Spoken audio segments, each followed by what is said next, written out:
আমি নিশ্চিত আজকে আমার এই ভিডিওটা দেখার পর আপনারা আর কোনোদিন বাসার অপ্রয়োজনীয় কাগজ ফেলে দিবেন না।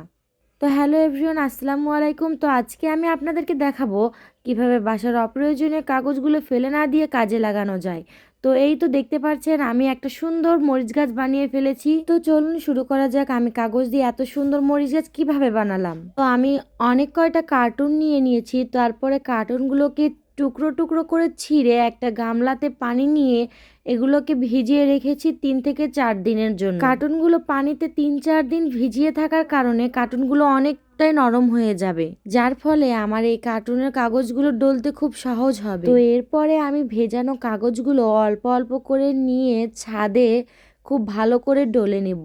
তো এই তো আমি কাগজগুলো নিয়ে ছাদে চলে গিয়েছি এবং ছাদে অল্প অল্প করে ভেজানো কাগজগুলো নিচ্ছি এবং হাত দিয়ে ডলে ডলে নিচ্ছি। অনেক সময় নিয়ে এবং আস্তে আস্তে করে ডলতে হবে এবং সাবধান থাকতে হবে যে হাতে যেন কোনোভাবে ব্যথা না লাগে। তো তারপরে আমি কাগজগুলোকে খুব ভালো করে সময় নিয়ে ডলে নরম করে নিব। কাগজগুলো খুব ভালো করে ডলে নিতে হবে যতক্ষণ না পর্যন্ত সবগুলো কাগজ একদম নরম হয়ে যাচ্ছে। তো আমি সবগুলো কাগজ খুব ভালো করে ডলে নিচ্ছি। তো এক পর্যায়ে আমার কাগজগুলো সবগুলো একদম নরম হয়ে যাবে। তো এই তো দেখতেই পাচ্ছেন কাগজগুলো কিন্তু অনেকটাই নরম হয়ে আসতেছে। আস্তে আস্তে এগুলো সবগুলোই নরম হয়ে যাবে। কাগজগুলো 3 থেকে 4 দিন পানিতে ভিজিয়ে রাখার কারণে অনেকটাই কিন্তু নরম হয়ে গেছে, তাই কিন্তু ডলতে খুব একটা অসুবিধা হবে না। তো আমি খুব ভালো করে জোরে জোরে ঘষে নিচ্ছি কাগজগুলোকে।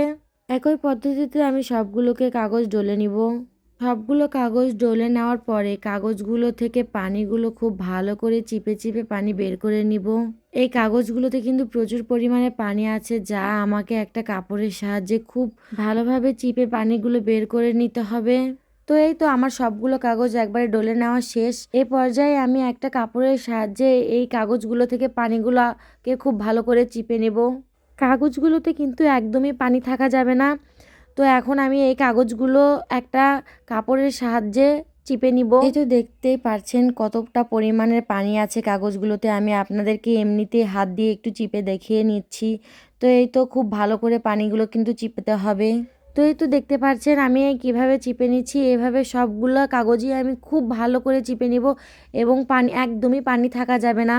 কাগজের এরকম অনেক সুন্দর সুন্দর জিনিস বানানো দেখতে আমার পেজটাকে ফলো করবেন এবং লাইক কমেন্ট শেয়ার করে পাশে থাকবেন। তো আজকে ভিডিওটা এই পর্যন্তই। নেক্সট পার্ট চাইলে সবাই কমেন্ট করুন এবং বেশি বেশি করে শেয়ার করুন। এর পরের ভিডিওতে আমি কিভাবে কাগজগুলো দিয়ে মরিচগুলো বানিয়েছি সেটা আমি দেখাবো। তো সবাই আমার পেজটাকে ফলো দিয়ে পাশে থাকবেন।